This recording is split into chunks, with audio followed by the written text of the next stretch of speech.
آج یہ سب اس کو انڈوز کر رہے تھے، واہ واہ کر رہے تھے اس کی، کہتے تھے ہمیں وہ عمران والے معاہدے کافی ہیں، بس ہمیں اور معاہدے کرنے کی ضرورت نہیں ہے۔ اب آپ ان کی منافقت، ان کا دوگلا پن دیکھ لیں۔ ایک طرف سے یہ گھنٹے گھنٹے کی پریس کانفرنسیں ایس اشرفی کی، اور وی پی این کے خلاف میرے محترم ڈاکٹر راغب نعیمی صاحب کی، صرف عمران کی مخالفت کی وجہ سے۔ بسم اللہ الرحمن الرحیم، نحمدہ ونصلی ونسلم علی رسولہ الکریم۔ دیکھنے سننے والوں کو السلام علیکم ورحمۃ اللہ وبرکاتہ۔ مولانا فضل الرحمان نے کل جو خطاب کیا تھا پشاور میں، بہت بڑے اجتماع سے، اور بڑا خطرناک نہیں، بڑا جرأت مندانہ خطاب کیا تھا، اور انہوں نے اور بہت سارے مسائل کے ساتھ ساتھ دینی مدارس کا مسئلہ بھی اٹھایا۔ حکومت جو ان کے ساتھ بیٹھ کے سارے معاملات طے کر کے ان کے بل کو بھی شامل کر کے آئینی ترامیم میں وعدے وعید کر چکی تھی، اس کی نیت بدلی، اور اس حکومت نے مولانا کا بل، صرف مدارس کا بل روک لیا، باقی سارے زرداری صاحب نے کچی نیند اٹھ کے بل پہ دستخط کیے۔ آج حکومت نے سرکاری درباری مولویوں کی ٹیم جو ہے میدان میں اتار دی۔ طاہر اشرفی تعارف کے محتاج نہیں ہیں، ڈاکٹر سرفراز، ڈاکٹر راغب نعیمی صاحب تعارف کے محتاج نہیں ہیں، اور جو عبدالخبیر آزاد اور ان علماء کے ساتھ بیٹھے ہوئے تھے، عطا تارڑ، خالد مقبول صدیقی، اور وزیر مذہبی امور، اور پتہ نہیں، میں نے سب تو نہیں دیکھے، لیکن جو خبریں چل رہی تھی ٹی وی پہ ان میں جو شکلیں مجھے نظر آئیں، اور آج ان کو بڑی کوریج دی جا رہی ہے۔ ایسے لگ رہا ہے کہ جیسے شام فتح ہونے سے بھی بڑی خبر ان مولوی صاحبان کا، درباری مولوی صاحبان کا سرکاری اجلاس ہے۔ طاہر اشرفی صاحب کو اکثر میں نے دیکھا، پہلے مولانا سمیع الحق صاحب ان کو گورنر کا مشیر وغیرہ لگوا گئے، یہ ان کے پیچھے بھاگا کرتے تھے۔ پھر ہمارے دوست جناب مولانا محمد احمد لدھیانوی صاحب کے پیچھے بھی میں نے ان کو دوڑتے دیکھا۔ جہاں سے مطلب نکل آئے، آج کل ان کی سرکاری حکومتوں سے سیٹنگ ہے، سرکاری درباری حکمرانوں سے۔ اچھا، اس سے مجھے غرض نہیں، لیکن میرا مسئلہ یہ ہے کہ مولانا فضل الرحمان سے تو آپ نے وعدہ کر لیا، انہوں نے آپ کی 26ویں آئینی ترمیم منظور کروا دی، اور وہ کہتے ہیں یہ 26ویں آئینی ترمیم جو ہے یہ کالا ناگ تھا، اگر میں اس میں نہ آتا تو پتہ نہیں حکومت کیا اداروں کی اور اسمبلیوں کی تباہی پھیرنے والی تھی۔ یہ انہوں نے تقریر کی۔ تو نواز شریف اور شہباز شریف نے کل جاتی عمرہ میں جو ملاقات کی، اور بلاول جو مولانا سے ملاقات کر کے گیا، اور شہباز صاحب جو بار بار مولانا کو فون کر رہے تھے، اور رانا ثناء اللہ کو بھیجا مولانا کو ٹھنڈا رکھنے کے لیے، تو مولانا کیا کہہ رہے ہیں؟ مولانا کہہ رہے ہیں کہ بھائی میرا جو بل آپ نے بڑے کئی گھنٹوں کی مشاورت کے بعد میرے ساتھ طے کر کے سرکاری بل کے طور پہ پیش کیا تھا، ان مولویوں کی میٹنگ اس وقت بلا لینی تھی۔ اگر پاکستان میں ایک ہی دماغ نظر آتا ہے آپ کو کہ طاہر اشرفی ہے، تو اس سے پہلے مشورہ کر لینا تھا کہ مولوی صاحب یہ مولانا فضل الرحمان کا بل ہے، اس کا کیا کریں۔ جواد نقوی صاحب بھی نظر آئے اس میں، سارے نیلے پہ دلہ ہیں، سبحان اللہ، کیا کہیں۔ یہ سارا کچھ جو میں نے چند لفظوں میں کہہ دیا، یہ اس سے زیادہ جاننے والے ہیں، ان کو پتہ ہے کہ کون کون سے علماء کس کس دور میں کیسے کیسے بادشاہوں کے لیے، ڈکٹیٹروں کے لیے، حکمرانوں کے لیے استعمال ہوتے رہے ہیں۔ آج ایک صاحب کہہ رہے تھے، زیادہ تر یہی کہہ رہے تھے کہ فضل الرحمان کا کیا تعلق ہے جی دینی مدارس سے؟ فضل الرحمان سیاسی آدمی ہے، تو فضل الرحمان کی داڑھی پہ بھی اعتراض کر دیں کہ فضل الرحمان کا داڑھی سے کیا تعلق ہے، فضل الرحمان کا پگڑی سے کیا تعلق ہے۔ فضل الرحمان سیاسی آدمی ہے، اسے اسلام کا نام لینے کی بھی اجازت نہیں۔ فضل الرحمان سیاسی آدمی ہے، اسے جہاد کا ذکر کرنے کی بھی اجازت نہیں۔ فضل الرحمان سیاسی آدمی ہے، اسے دینی لوگوں کے ووٹ لینے کی بھی اجازت نہیں۔ جہاں تک میری معلومات ہیں، اس وقت جتنے وفاق، جو 5 وفاق تھے جن کو باجوہ نے تہس نہس کر کے تقسیم کیا وفاقوں کی قوت توڑنے کے لیے، اور کئی وفاقوں میں تقسیم کر دیا ایک ایک مسلک کو، وہ 5 وفاق جب انہیں کوئی مسئلہ درپیش ہوتا ہے تو وہ اکٹھے ہو کے مولانا کو کہتے ہیں کہ جناب یہ ہماری آواز اٹھائیں۔ یہ طاہر اشرفی صاحب کتنا اچھا ہوتا اگر آپ اپنے ممدوح تقی عثمانی صاحب کو اور حنیف جلندری کو اس اجلاس میں بلا لیتے۔ آپ کے پاس تو وزیر صاحب بیٹھے ہوئے تھے، وزیر مذہبی امور، آپ کے پاس وزیر اطلاعات و نشریات بیٹھے ہوئے تھے، خالد مقبول صدیقی صاحب بھی بیٹھے ہوئے تھے، آپ مفتی تقی عثمانی صاحب کو بلا لیتے، آپ حنیف جلندری صاحب کو بلا لیتے، ان سے یہ بات ان سے کہلواتے کہ مولانا فضل الرحمان کا کیا تعلق ہے دینی مدارس کے ساتھ، تو کوئی بات بنتی تھی۔ آپ کے منہ سے یہ بات سجتی نہیں ہے، آپ انہی کے دریوزہ گر ہیں، انہی کے ٹکڑے کھا کھا کے آپ یہاں تک پہنچے ہیں، انہوں نے ہی آپ کو یہاں تک پہنچایا ہے، انہوں سے مراد میری پورا مسلک دیوبند ہے۔ آپ ان کے خلاف اکٹھے ہو کے بیٹھ کے وہ کیا کہہ رہے ہیں؟ وہ کہہ رہے ہیں کہ دینی مدارس کے جو مسائل ان کو پانچوں وفاقوں نے دیے ہیں ان مسائل پہ مشتمل بل بنا کے پیش کر رہے ہیں۔ اس بل میں کو مولانا کو صرف ذاتی مدرسہ تو نہیں ہے۔ ایک صاحب کہہ رہے تھے مولانا کا کیا تعلق ہے، تو میں سوال ان سے کرتا ہوں کہ آپ کو یہ کہتے ہوئے کچھ تھوڑا سا خیال کرنا چاہیے تھا کہ مولانا کا مدرسوں سے کیا تعلق ہے، اس عطا تارڑ کا کیا تعلق ہے دینی مدرسوں سے، اس خالد مقبول صدیقی کا کیا تعلق ہے دینی مدرسوں سے، یہ جو وزیر مذہبی امور صاحب بیٹھے ہوئے تھے ان کا کیا تعلق ہے دینی مدرسوں سے، اور خود طاہر اشرفی کا کیا تعلق ہے دینی مدرسوں سے۔ میرا باپ بھی مولوی، میرا دادا بھی مولوی، میرا نانا بھی مولوی، میرا پڑنانا بھی مولوی، یہ ایک دن فرما رہے تھے، تو کچھ شرم آنی چاہیے۔ فضل الرحمان کے پاس احتجاج کے لیے اور بہت سارے پتے ہیں، انہیں صرف دینی مدارس کا پتہ کھیلنے کی احتجاج کے لیے ضرورت نہیں تھی۔ مولانا فضل الرحمان کی بہت ساری باتوں سے فقیر کو اختلاف ہے اور کرتا رہتا ہوں۔ اب میں مولانا سے صرف یہ سوال کرتا ہوں کہ مولانا آپ کو پتہ ہے یہ اتنے جھوٹے ہیں، اتنے بے ایمان ہیں کہ انہوں نے آپ سے وعدہ کیا، 26ویں آئینی ترمیم کے ساتھ ہی آپ کا بل بھی پیش ہوا، اب یہ اس بل کے خلاف، اس بل کو اس پہ سائن کرنے سے انکار کیا، اور اب اس بل کے خلاف یہ مولویوں کو آپ کے سامنے لے آئے، تو اب آپ کو کچھ تھوڑا بہت 16 مہینے کی حکومت اور پی ڈی ایم کا سربراہ بننے میں کچھ تو شرمندگی محسوس ہوتی ہوگی۔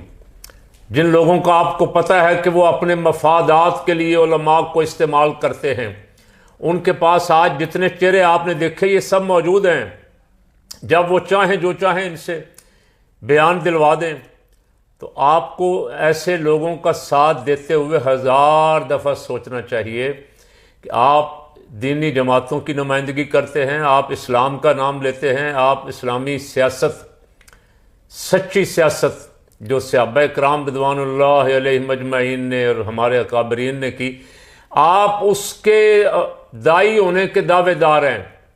آپ جب بیٹھنے پہ آتے تو زرداری کے ساتھ بیٹھ جاتے، شہباز کے ساتھ بیٹھ جاتے، نواز کے ساتھ بیٹھ جاتے، اب بقول آپ کے 5 گھنٹے کی میٹنگوں کے بعد آپ کے ساتھ سارے معاملات طے ہونے کے بعد اب جو کچھ یہ کر رہے ہیں آپ کو اس پہ 1000 دفعہ سوچنا ہوگا۔ میرا خیال اب میں آپ کے اور آپ کی جماعت کے لوگوں کے بیانات تو دیکھ ہی رہا ہوں، کاش جب آپ حکومت میں ہوتے ہیں تو آپ ایسے لوگ جو اس وقت ان کونسلوں کے ممبر بنے ہوئے ہیں، سرکاری کمیٹیوں کے ممبر بنے ہوئے ہیں اور سرکار کے لیے ہی، اللہ رسول کے لیے نہیں، صرف حکومت کے لیے، حکمرانوں کے لیے استعمال ہوتے ہیں، آج ان کے ساتھ جو لوگ بیٹھے ہوئے تھے، اگر تھوڑی بہت ان علماء کو شرم ہو تو یہ دینی مدارس کے لیے مولانا فضل الرحمان کے ساتھ بیٹھتے، عطا تارڑ، خالد مقبول صدیقی وغیرہ کے ساتھ بیٹھنے کی بجائے، طاہر اشرفی جیسے لوگوں کے ساتھ بیٹھنے کی بجائے مولانا فضل الرحمان دینی جماعتوں، خاص کر کے دینی مدارس کی، میں پورے یقین سے کہتا ہوں کہ جب بھی کبھی موقع آتا ہے نمائندگی کرتے ہیں، جہاں بھی ہوتے ہیں، حکومت میں ہوں اپوزیشن میں ہوں، بات ضرور دینی مدارس کی کرتے، موقف دینی مدارس کا پیش کرتے ہیں، منوانے کی کوشش کرتے ہیں، لیکن ان کے خلاف یہ حکمران اتنے بددیانت ہیں کہ آج انہوں نے، ان کے پاس بہت سارے لوگ ہیں، ابھی تو تھوڑے سے انہوں نے بٹھائے ہوئے تھے، ان کے پاس تو بڑے بڑے پیر خانے ہیں، ان کے پاس تو بڑے بڑے مفتی اور بڑے بڑے کلگیوں والے لوگ ان کے ہاتھ میں موجود ہیں اور ان کے اشارہ ابرو پہ فتوے دینے کے لیے بھی تیار ہیں۔ اب مولانا کو آج سجدہ شکر ادا کرنا چاہیے کہ جو طاہر اشرفی نے اعلامیہ پڑھا اس میں مولانا پہ کوئی کفر کا فتویٰ نہیں دے دیا۔ ہاں ایک بات اور، یہ سارے جتنے بیٹھے ہوئے تھے نا، یہ اکثر ان میں سے اکثر، چلے میں ایک دو کو مستثنا کر دیتا ہوں، یہ عمران مخالف، لیکن آج یہ عمران زندہ باد کا نعرہ لگا رہے تھے۔ آپ کہیں گے وہ کیسے جی؟ تو عمران خان کے دور میں وفاقی وزارت تعلیم اور دینی مدارس کی تنظیمات کے درمیان جو معاملات طے ہوئے تھے، آج یہ سب اس کو انڈوس کر رہے تھے، واہ واہ کر رہے تھے، اس کی کہتے تھے ہمیں وہ عمران والے معاہدے کافی ہیں، بس ہمیں اور معاہدے کرنے کی ضرورت نہیں ہے۔ وہ جو عمران کے دور میں ہمیں سہولتیں مل گئیں، عمران خان کے دور میں جو دینی مدارس کے ساتھ معاملات طے ہوئے، ہمیں بس اسی پہ رہنے دیں۔ اب آپ ان کی منافقت، ان کا دوگلا پن دیکھ لیں۔ ایک طرف سے یہ گھنٹے گھنٹے کی پریس کانفرنسیں اس اشرفی کی، اور وی پی این کے خلاف میرے محترم ڈاکٹر راغب نعیمی صاحب کی، صرف عمران کی مخالفت کی وجہ سے۔ لیکن آج مولانا فضل الرحمان جو بل لے کے آ رہے تھے، اس میں آخر کوئی تکلیف والی بات ہے ان کے لیے؟ یہ کیوں اتنا چیخے؟ اس پہ غور تو کرنا چاہیے علماء کو کہ اس میں اگر کوئی تکلیف والی بات ہے تو یہ چیخے ہیں۔ علماء کے سارے مطالبات، دینی مدارس کے معاملات اگر عمران خان کے دور میں جو ان کے ساتھ معاہدہ ہوا اس میں حل ہو چکے ہیں، تو ان کو کھل کے کہنا چاہیے کہ وہ عمران دور کی جو سہولیات دینی مدارس کو دی گئی تھیں ہمارے لیے وہ کافی ہیں۔ کہا تو یہی، نام لیے بغیر کہا ہے۔ تو مولانا بھی ذرا پہچان لیں، مولانا بھی بھول جاتے ہیں شاید، یا کچھ ان کا ظرف تھوڑا سا بڑا ہے، وہ پھر گلے لگا لیتے ہیں اشرفی جیسے لوگوں کو۔ یہ استعمال ہوتے ہیں، یہ مورے ہیں۔ اب میں نہیں کہتا یہ کس کے مورے ہیں، مولانا کو پتہ ہے۔ مولانا کیا کہہ رہے ہیں وہ آپ سن لیں۔ اور یہ بتا دوں کہ ہمیں دھمکیاں مت بھیجا کرو، وردی والوں، ایجنسیوں والوں، ہمیں دھمکیاں مت بھیجا کرو۔ دھمکیوں سے ہم ڈرتے نہیں، ہم بگڑتے ہیں۔ ہم تو تحمل کا مظاہرہ کر رہے ہیں، ہم نے تو ان جیالوں کو قابو رکھا ہوا ہے، اور اگر ہم نے آنے کا فیصلہ کیا تو تمہاری گولیاں ختم ہو جائیں گی، ہمارے سینے ختم نہیں ہوں گے انشاءاللہ۔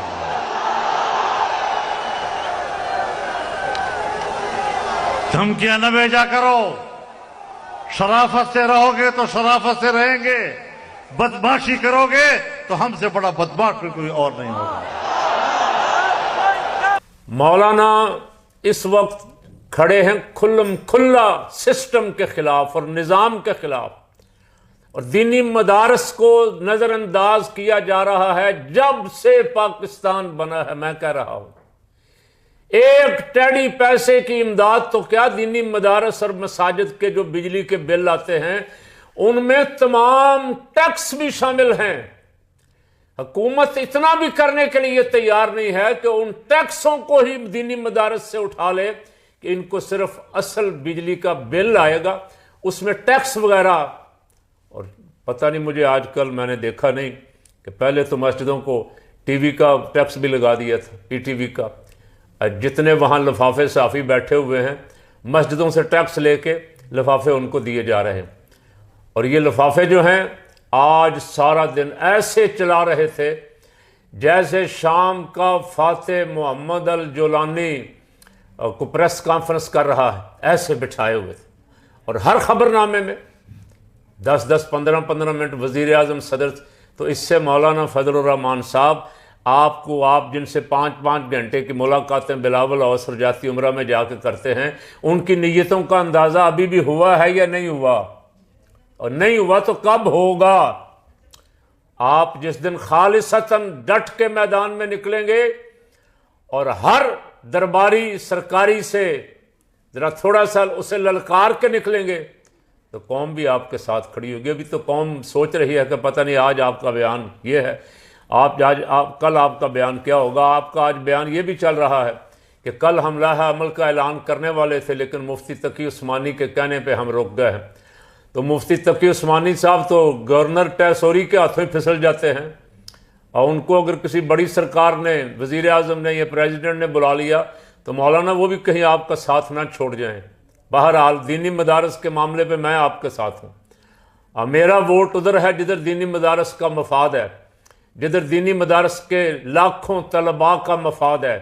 میرا ووٹ ادھر ہے جدھر دینی تعلیم دینے والے لینے والوں کے لیے کوئی گارنٹیاں، کوئی سہولتیں، ان کی اسناد، ان کی رجسٹریشن، ان کے بینک اکاؤنٹ وغیرہ، جہاں ان کو سہولت ہے میرا ووٹ ادھر ہے۔ لیکن عوام سے کہہ رہا ہوں کہ آج یہ جو بار بار خبروں میں آ رہے ہیں ان کے چہرے پہچان لیں۔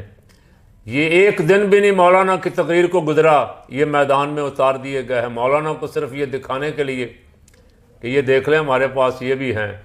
آپ کے چہرے پہ اگر داڑھی اور پگڑی ہے تو ہمارے پاس بھی داڑھیوں اور پگڑیوں والے ہیں، اور داڑھیوں اور پگڑیوں پہ نہ جایا کریں۔ داڑھیوں پگڑیوں والے بڑے یزید کے ساتھ بھی تھے، داڑھیوں پگڑیوں والے اکبر کے ساتھ بھی تھے، بڑے بڑے نامی گرامی چوٹی کے ایسے جنہوں نے قرآن پاک کی بے نقطہ تفسیر لکھی وہ بھی اکبر کے ساتھ تھے، امام ربانی حضرت مجدد الفسانی کے ساتھ نہیں تھے۔ تو ان کے قول و فعل کا تضاد آپ دیکھتے رہا کریں۔ اب میں نے مولانا کا بل نہیں دیکھا، اگر ان کی جماعت کا کوئی آدمی سن رہا ہو تو اس بل کو مجھے واٹس ایپ کر دے، لیکن میں اتنا ضرور پوری ذمہ داری سے کہہ سکتا ہوں کہ مولانا کے بل میں دینی مدارس کی کمی، نقصان، خسارے والی کوئی ایک ذرہ برابر بھی بات نہیں ہوگی، یہ ذمہ داری سے کہتا ہوں۔ پانچوں وفاقوں کے سربراہوں کو، اصل وفاق تو پانچ وہی ہیں، اور ان کو مولانا کے ساتھ بیٹھنا چاہیے اور بیٹھ کے اپنے تحفظات سے ان کو آگاہ کرنا چاہیے۔ اور یہ بھی میرا اندر کہتا ہے کہ یہ حکومت مولانا کی مخالفت مول نہیں لے سکے گی۔ یہ اتنا ان میں اتنی ہمت نہیں ہے کہ یہ مولانا سے کہیں ٹھیک ہے مولانا آنا اسلام آباد تو آ جائیں، اتنی جرت نہیں ہے۔ یہ میری سیاسی بصیرت یہ مجھے گائیڈ کر رہی کہ مولانا کا یہ سامنا نہیں کر سکیں گے۔ کیا ہوگا؟ بات بالآخر فقیر کی بات بھی لکھ لیں، ان کو مولانا کی ماننی پڑے گی تو یہ جو آج بٹھائے ہوئے تھے پھر ان کے منہ کالے ہوں گے نا۔ اگر انہوں نے پھر آ جا کے ان چہرے ان کے دکھائے، داڑیاں پگڑیاں ان کی دکھائیں، عہدے ان کے دکھائے، اور بات انہوں نے مولانا کی مان لی، ان کو ماننی پڑے گی تو یہ کدھر جائیں گے؟ کاش یہ ان باتوں پہ غور کر لیا کریں تاکہ لوگوں میں علماء کی اس طرح بدنامی اور جو اعتماد ہے علماء پہ دین کے معاملے میں وہ ختم نہ ہو جائے گی۔